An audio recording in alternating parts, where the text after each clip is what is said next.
my dear students, welcome back to my channel. आज आमे पढ़िबा chapter 5 communicable disease विषय. So let's start the video. Communicable diseases. The diseases which generally get transmitted from one person to another are called communicable diseases. Communicable disease माने कौन? Disease माने ला रोगो. Communicable disease माने कौन? जो रोगोटा गोटे पर्सन रु आउ गोटे पर्सन को ट्रांसफर ही पड़थबो से डिजीज को हमें कहले communicable diseases. These diseases are transmitted either through germs like bacteria, virus, fungi or non-living or living agents. A communicable disease टा कहा द्वारा ट्रांसमिटेड हुए? ट्रांसमिटेड माने हैला ट्रांसफर. ए डिजीज टा किए ट्रांसफर करे? लाइक जर्म्स करंती, लाइक बैक्टीरिया, वायरस, फंगी और नॉन लिविंग और लिविंग एजेंट्स माने करंती. एठी लिविंग एजेंट्स माने हैला इंसेक्ट्स. किछि एमिति इंसेक्ट्स माने अछंती जो माने कम्युनिकेबल डिजीज को स्प्रेड करंती. The germs enter the body of our person through germs टा सेटा गोटे लोक भितर केमिति पसे? बाय थ्रू नोज और माउथ. जर्म्स टा गोटे पर्सन भितर से केमिति एंटर करे ना नाक द्वारा या फिर पाटी द्वारा ए जर्म्स माने एंटर करंती. आउ केमिति एंटर करि पारंती? By through food and water taken. आमे जहाँ भी किसी खाऊचे आउ पानी जोड़ा पीऊचे ता द्वारा भी जर्म्स माने आम बॉडी रे एंटर करि पारंती. सेइथिपाइका आमको बेसी मोस्ट ऑफली जंक्स फूड आउ अनप्यूरिफाइड वाटर पीवा कथा नुहे. आमको सब बड़े हाइजीन फूड आउ हाइजीन पानी पीवा कथा. एबे आमे पढ़िबा ways by which communicable disease spread. माने कम्युनिकेबल जो डिजीज टा सेटा केमिति स्प्रेड हुए आउ सेटा स्प्रेड किए करंती. कम्युनिकेबल डिजीज रो सबुठु बेस्ट एग्जांपल हला आमर एबे जो कोविड-19 या फिर आमे जहाँ को कोरोना वायरस कहूचे सेटा हला गोटे कम्युनिकेबल डिजीज. बिकॉज जदि गोटे लोक कोविड रे अफेक्टेड होची तो आउ गोटे लोक से भी ऑटोमेटिकली अफेक्टेड हो जाउची जदि से लोक ताको छूंची कि ता पाखकू जाउची. तो कोविड-19 या फिर कोरोना वायरस सेटा हला one of the best example of communicable disease. कहीं ना कोविड-19 कि कोरोना वायरस ए डिजीजटा स्प्रेड होची गोटे पर्सन रु आउ गोटे person. So this is one is the best example of communicable disease. एबे आमे पढ़िबा कम्युनिकेबल डिजीजटा कहा द्वारा स्प्रेड होची आ सेटा के स्प्रेड करोची. Number 1 by insects. इंसेक्ट्स मानेला सबु पोको. By disease like malaria and dengue are spread by the bite of mosquitoes.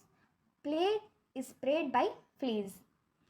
आपण माने मलेरिया और डेंगू विषय तो जानी थे. सेटा हला गोटे डिजीज जोड़ा कि कहा पाई होची सेटा हला मस्किटो पाई हुए. जदि गोटे मस्किटो आमको कामुड़ी दिए तो आमको ए डिजीज लाइक मलेरिया और डेंगू हबार बहुत चांसेस थाए.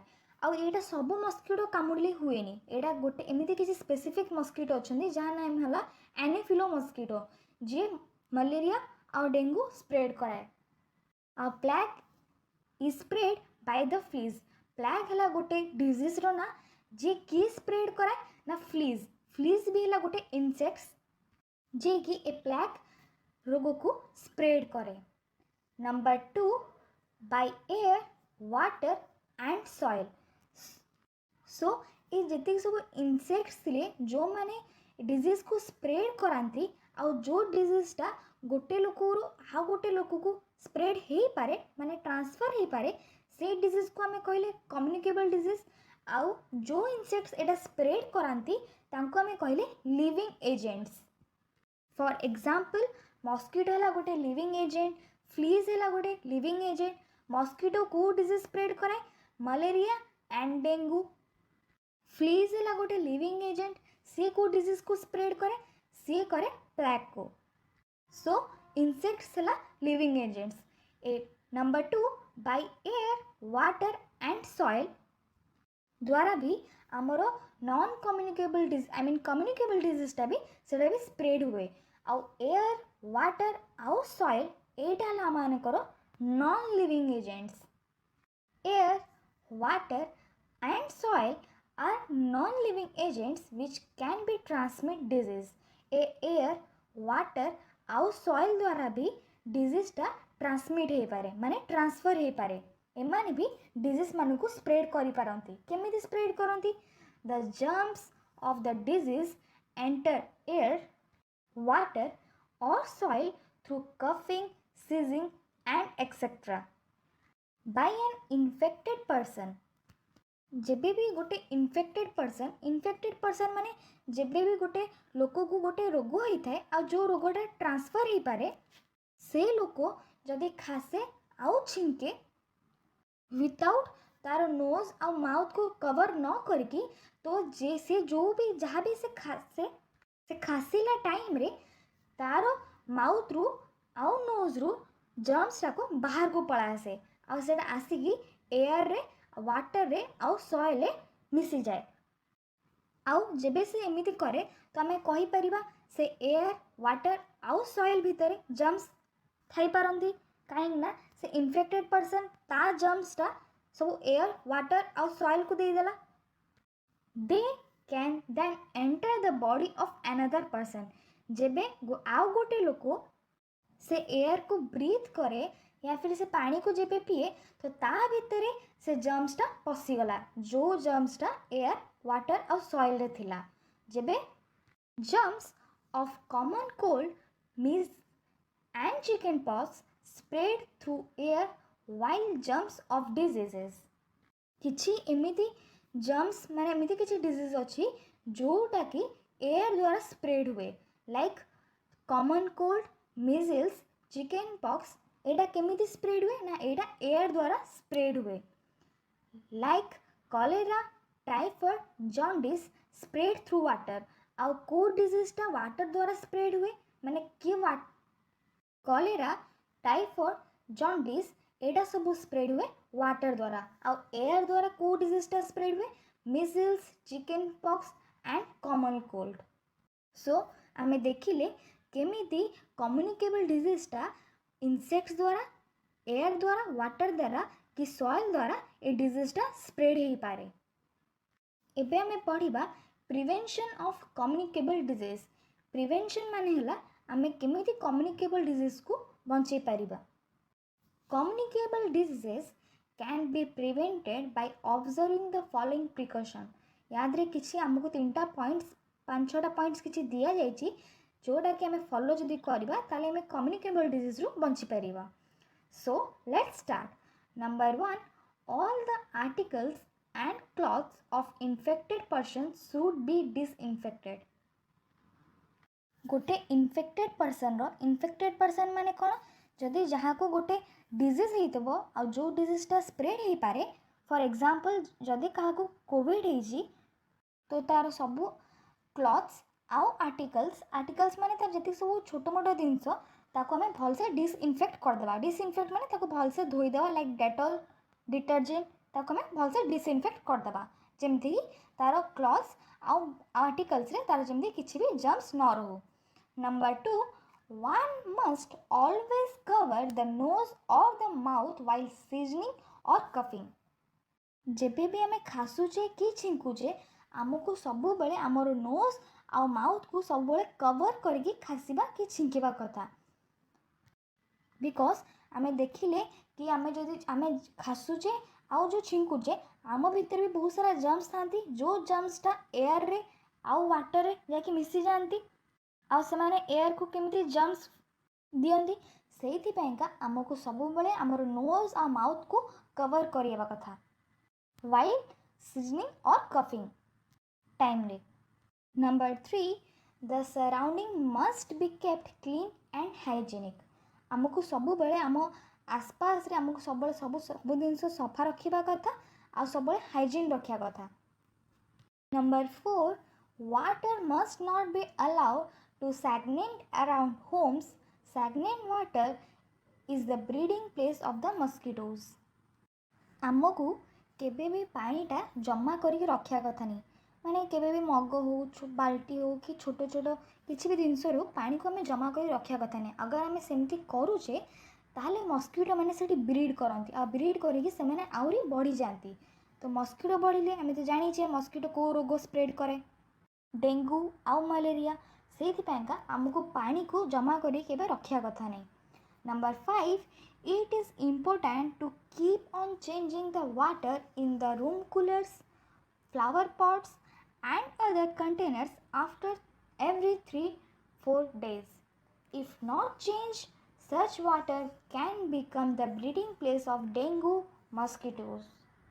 आमको पानीटा डेली 3 ରୁ 4 दिन भितर डेली चेंज करवा कथा जहाँ भी आम रूम कूलर्स अच्छी फ्लावर पॉट्स रे आउ जहाँ भी जो भी जिनस आमको पानी यूज करुचे से पानीटा को आमको डेली 3 ରୁ 4 डेज भितर चेंज करवा कथा जदि आम सेमती न करुचे ताहले मस्किटोज माने सेठी ब्रीड करेंगे आउ से माने डिजीज स्प्रेड करेंगे।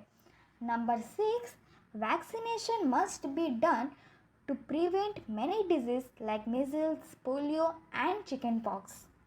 आम समस्त को वैक्सीन नवा कथा लाइक को डिजीज पाई मिजल्स पाई पोलियो पाई आउ चिकन पॉक्स पाई आमको वैक्सीन नेले आमको ये डिजीज हम ना और एबेर गोटे डिजीज लाइक कोविड-19 ताप भी वैक्सीन आसी सारा तो आमको वैक्सीन नेले आम कोविड रु आ बाकी जी सब डिजीज अच्छी आम यादू बंची पारिबा। एबे हमें पढ़ा कीवर्ड्स विषय। Number 1 communicable disease. Communicable disease माने कौन? Diseases that can be transmit from one person to another. जो डिजीजटा माने जो रोगटा गोटे लोकरू आ गोटे लोक को ट्रांसफर हो पार्थबो से डिजीज को आम कहले कम्युनिकेबल डिजीजेस। फॉर एग्जांपल ज्वर थंडा जदि क्या ज्वर होइतबो कि जहाँ को थंडा होइतबो तापर दिन आ गोटे जन को ज्वर थंडा हो आ सब बेस्ट एग्जांपल है कोविड-19 सेटा भी है गोटे communicable disease. So communicable disease माने है जो डिजीजटा गोटे लोकरू आ गोटे लोक को स्प्रेड होतबो ताको आम कहले communicable diseases. Number 2 deficiency disease. Deficiency disease माने कौन?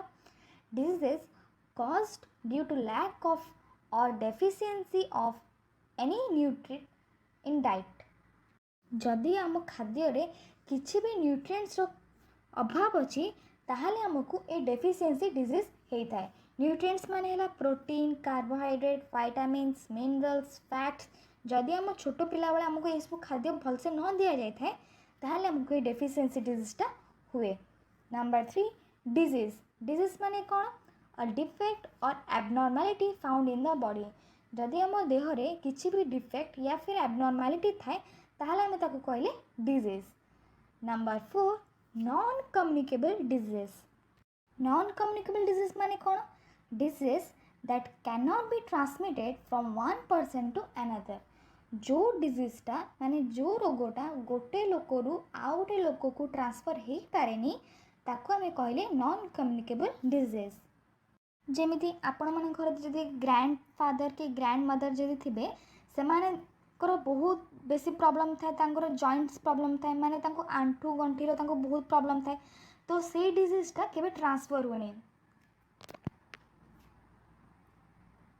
सो एटा हला गोटे non communicable disease example. Number 5 symptoms. Symptoms माने कौन? Sign that indicates a disease. गोटे साइन जहाँ द्वारा आम जना पड़ुची आमको डिजीज होइछि माने रोग होइछि। जेमिति ज्वर हेले आम बॉडी टेम्परेचरटा बढ़ी जाए माने हाई हो जाए सेमिति एटा गोटे साइन तो साको कहते सिम्पटम्स। सो ये चैप्टर आम पढ़ले डिजीज माने कौन केतर टाइप डिजीज थाए आम देखिले कम्युनिकेबल डिजीज विषय आउ नॉन कम्युनिकेबल डिजीज रे आम पढ़ले ता प्रिवेंशन विषय आम डिजीज को चाहिए केमिति प्रिवेंट करिया लाइक केमिति बंची पारिबा आम पढ़ले डेफिशिएंसी डिजीज विषय। So that's it. Thank you for watching this video.